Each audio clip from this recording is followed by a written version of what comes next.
Bonjour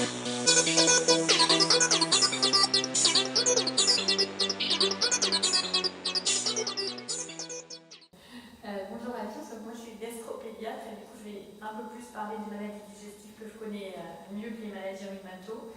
Je vais vous donner un point de vue peut-être un peu plus médical que mon collègue pour compléter sa présentation. Donc juste pour rappel, les maladies inflammatoires en pédiatrie, ça remonte de façon croissante ces dernières années, vous le savez tous, mais c'est bien de le montrer avec des chiffres. Là c'est des chiffres aux États-Unis, cela c'est la suite.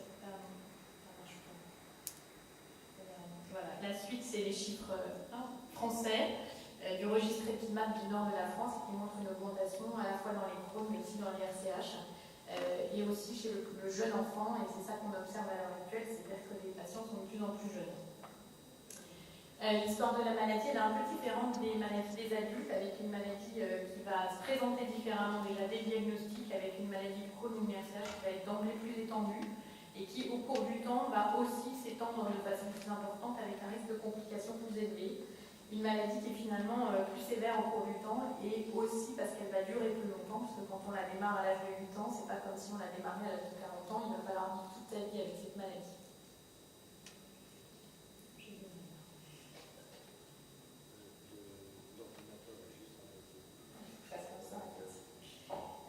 Donc on va commencer, première partie, grandir dans son corps avec une maladie inflammatoire.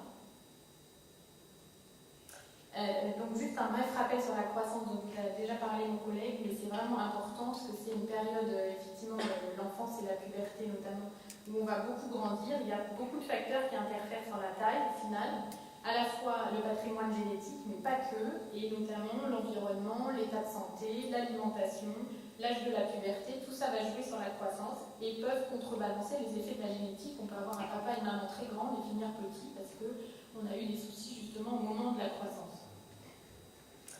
La phase de croissance la plus importante, c'est celle qui se passe pendant la puberté et chez le petit nourrisson. Pendant l'enfance, on a une croissance qui est relativement régulière, de 3 à 4 cm par an. La croissance dans les maladies inflammatoires, c'est un très bon marqueur d'activité de la maladie et c'est quelque chose qu'on va regarder très fréquemment en consultation. Et c'est vrai qu'on est un peu pénible, les pédiatres et les adultes qui se moquent de nous avec notre courbe de croissance. Mais en fait, on va vous mesurer, on va vous peser toutes les consultations parce que quand ça ralentit, c'est un signe qu'il se passe quelque chose. Et c'est pas normal que ça ralentisse au moment où on doit prendre effectivement 10 à 12 cm par an. Le retard de croissance, il est fréquent au moment du diagnostic. Vous voyez, chez 9 à 24% des patients, mais il est beaucoup plus fréquent dans la maladie de Crohn, avec jusqu'à la moitié des patients qui peuvent avoir un retard de croissance. Et dans la RCH, un petit peu moins, mais il peut être quand même important. C'est notamment le poids surtout qui est ralenti au moment où il y a la poussée sévère. 65% des patients vont avoir une vitesse de croissance réduite pendant la durée de leur puberté, et la taille finale dans les études actuelles est inférieure à la taille de la population générale. Il y a environ un tiers des patients qui ne vont pas atteindre la taille pour laquelle ils étaient programmés, ce qu'on appelle la taille cible, avec une différence en gros de 6 cm. Heureusement, on a quand même des espoirs avec les nouveaux traitements. Quels sont les facteurs de risque associés au retard de croissance? C'est l'âge jeune au diagnostic, le début de la maladie juste avant la puberté ou pendant la puberté, le sexe masculin, le fait d'avoir des manifestations aussi extra-digestives, un retard au diagnostic évidemment, puisque ça va prendre du temps et l'inflammation va être là depuis très longtemps, et puis une atteinte du grêle et du jéjunum plutôt que l'atteinte du côlon. Donc il faut vraiment faire un diagnostic précoce, et on insiste là-dessus à chaque fois, une prise en charge aussi thérapeutique précoce, et c'est là-dessus qu'on va avoir des différences avec les adultes. On va parfois mettre une thérapeutique plus forte juste pour préserver la croissance et permettre que l'enfant grandisse. Et évidemment, il faut surveiller. Alors la puberté, on en a parlé, mais il y a un retard pubertaire chez les patients avec une maladie inflammatoire. Je pense que c'est pareil, quel que soit le type de l'inflammation, mais vous voyez là, ça touche plutôt les filles et plutôt avec une maladie de Crohn. Et vous voyez, quand on regarde l'âge de la puberté, chez les filles, il y a en gros 1 an de retard, et chez les garçons aussi. Et donc c'est à prendre en compte parce que ça peut aggraver le retard de croissance qui existe déjà. Alors comment faire pour préserver cette croissance? Heureusement, on a quand même des possibilités. Déjà, il faut la surveiller de façon étroite. C'est pour ça qu'on va vous embêter à chaque fois dans les consultations. Il faut que la maladie soit parfaitement contrôlée. Ça veut dire aucun signe clinique, ça veut dire une CRP parfaite, ça veut dire une cicatrisation de la muqueuse intestinale. Il faut une alimentation équilibrée, donc pas de régime restrictif. Et donc, il faut manger de tout, avec des apports caloriques adaptés à l'âge. des apports calciques qui sont adaptés aussi pour permettre la croissance, et une supplémentation en vitamine D régulière. On va évidemment au niveau des traitements faire des adaptations, on va limiter la corticothérapie autant qu'on peut, puisque vous le savez, la corticothérapie va ralentir la croissance. Donc on va faire des cures assez courtes dans la rectocolite hémorragique, on va faire attention dans la maladie de Crohn, essayer de ne pas mettre de corticoïdes, et on est un peu à fond avec le modulène, mais ça marche vraiment très bien. Et il faut surtout un traitement de fond efficace qui permette un bon contrôle de l'inflammation sur le long terme. Et donc, ce que je vous disais, la réponse au traitement par infliximab et les anti-TNF a montré qu'on améliorait la taille et la reprise de poids, et donc les tailles finales des patients qui sont actuellement traités par anti-TNF sont bien meilleures que celles qu'on avait avant. Alors, il faut grandir dans sa tête, là je ne vais pas trop en parler puisque mon collègue vous en a beaucoup dit. Juste pour vous dire que chez les patients avec Lupus, il y a des troubles psychiques, avec notamment de l'anxiété chez environ presque la moitié des patients. Et pareil aussi un risque de dépression qu'il faut prendre en compte, avec une prévalence qui est plus importante que dans d'autres maladies chroniques dans ces maladies-là.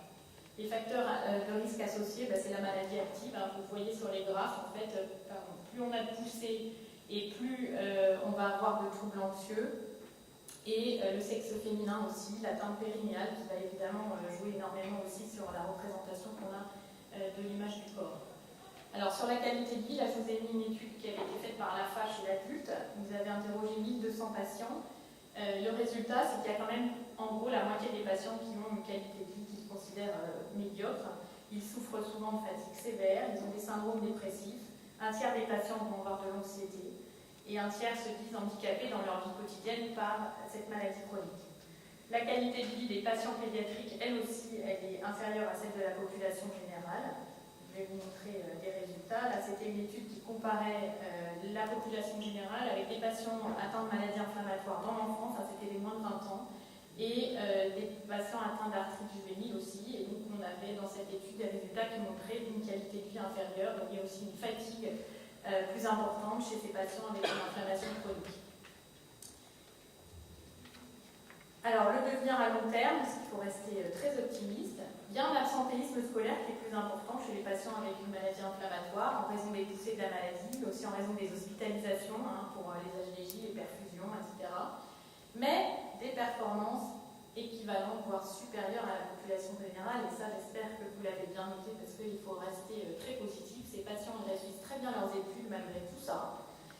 Et donc dans les études américaines, là c'est une étude américaine, il y avait plus de passages à l'université, il y avait plus d'études secondaires et un salaire supérieur chez les patients traités par rapport à la population générale à terme. Donc comment on préserve cette qualité de vie de l'enfant et son développement? Eh bien la scolarité, on en a parlé, il faut mettre en place un protocole d'accueil individuel pour les aider. Il faut faire des aménagements des épreuves du bac et du brevet, c'est important de pouvoir mettre ça en place. On n'a pas forcément besoin du tiers-temps, mais au moins la possibilité d'aller aux toilettes. On rappelle qu'on n'a pas le droit de sortir pendant la première heure d'épreuve. Et quand on a une RSCH ou une Crohn en poussée, on a besoin d'aller aux toilettes parfois au bout de 5 minutes après avoir eu sa copie du bac, on a le droit de sortir. Donc il faut mettre en place ça, c'est important d'en discuter avec le médecin. Il faut faire des adaptations aussi des activités sportives à l'école. Si on est fatigué, si on a une fatigabilité, il faut pouvoir s'arrêter, il faut pouvoir faire un peu de sport, mais pouvoir le moduler. Et donc ça aussi, ça se fait avec les professeurs d'éducation physique. Pas d'exclusion de l'école, il faut favoriser le contact avec les pairs, il faut aller au collège, il faut aller au lycée, mais on peut faire des ajustements, on peut faire des aides pour avoir des cours à domicile en plus. Les activités extrascolaires sont importantes à maintenir aussi. Le dialogue évidemment avec le médecin, parce que c'est lui qui va vous aider et c'est ensemble qu'on va faire tous ces aménagements. Il faut lutter contre la fatigue chronique aussi, qui est quelque chose d'important dont on ne parlera pas, mais il y a un topo sur la fatigue. L'éducation thérapeutique peut vraiment aider et c'est important d'assister à des séances. Évidemment, la prise en charge psychologique et puis toute la prise en charge aussi du stress. Je sais qu'il y a des ateliers de relaxation, mais moi j'y crois beaucoup à la sophrologie, à la relaxation pour aider dans ces périodes un peu compliquées. Et puis enfin, il faut grandir pour devenir un adulte qui va avoir une maladie inflammatoire. Et donc c'est la transformation, donc la transition, c'est la période de passage planifiée vers la prise en charge pédiatrique, vers la prise en charge adulte. On va quitter son médecin et on va changer de docteur pour passer dans le monde des adultes avec le transfert qui est lui vraiment le moment du passage de relais.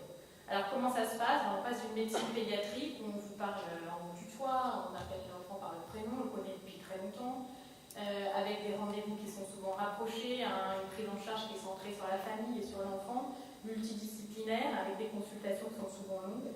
Et puis on va arriver chez l'adulte où là on va vous voyer, on va vous appeler par votre nom de famille, on va vous dire bonjour monsieur, bonjour madame.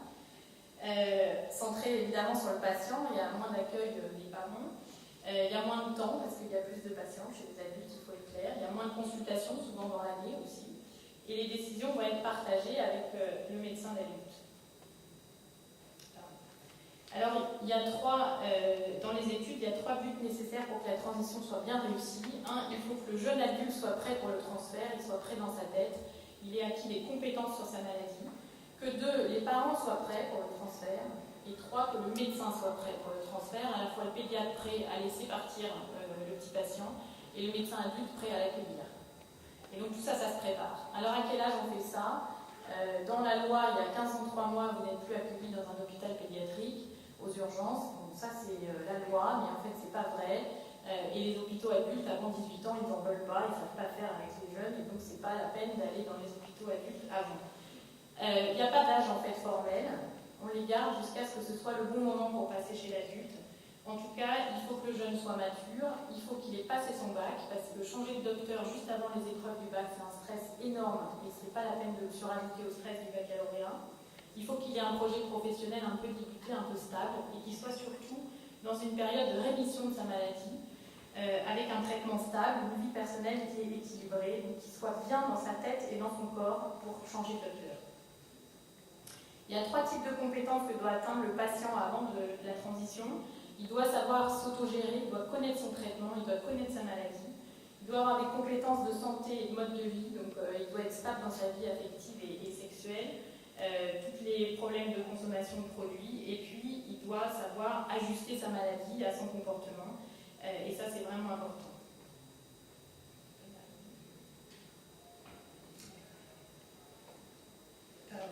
Comment ça se passe la transition? Au minimum, il faut que le pédiatre transmette un résumé de l'histoire du patient au médecin adulte. Au mieux, on fait des consultations conjointes, c'est-à-dire qu'on va se voir soit dans une structure spécifique, soit dans un hôpital adulte avec un programme de transition qui est préparé en amont et souvent pluridisciplinaire avec le gastro-entérologue adulte et le pédiatre, mais aussi avec une infirmière de coordination, par exemple, une diététicienne, une assistante sociale, etc.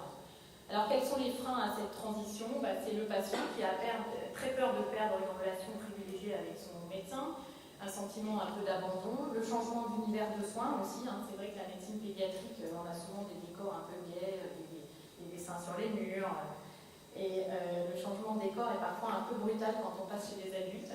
On a peur d'être un peu perdu. On a peur aussi de la médecine adulte, on a peur que le médecin ne connaisse pas son dossier, qu'il manque de temps, et puis la transition, ça fait peur de l'avenir parce que parfois c'est le moment de se rendre compte que la maladie elle est vraiment chronique et qu'en fait elle ne va pas s'arrêter avec le passage à l'âge adulte malheureusement. Alors le point de vue des parents, eux c'est difficile parce qu'ils ont peur que leur enfant ne soit pas bien pris en charge par le médecin adulte avec une moins bonne qualité des soins. Ils sont anxieux sur la capacité de l'enfant à se gérer tout seul et puis pour eux c'est aussi une séparation quelque part. Donc ils ont peur de ça, de perdre le contrôle avec leur enfant et de cette relation forte qu'ils avaient avec le médecin. Et puis le point de vue des soignants aussi, parfois il y a peu de lien entre les équipes et c'est un peu compliqué. Et puis pour les pédiatres, c'est quand même la fin d'une histoire et ça fait toujours aussi difficile pour nous de laisser partir nos petits patients.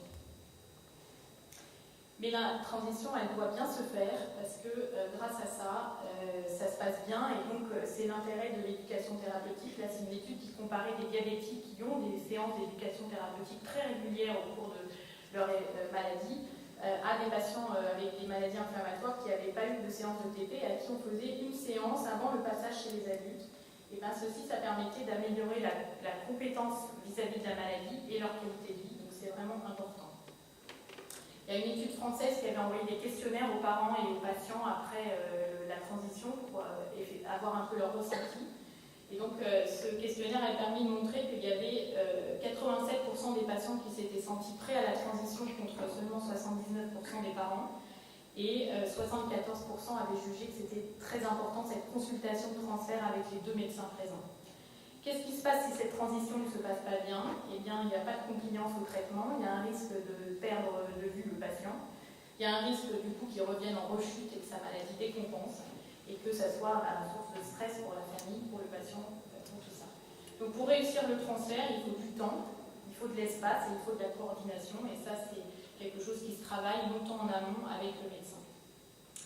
Donc en conclusion, l'enfant puis l'adolescent, il va construire son puzzle, vous voyez, avec plein de choses dedans, il doit assembler toutes les cases, et puis finalement il va réussir à devenir un adulte compétent pour sa maladie.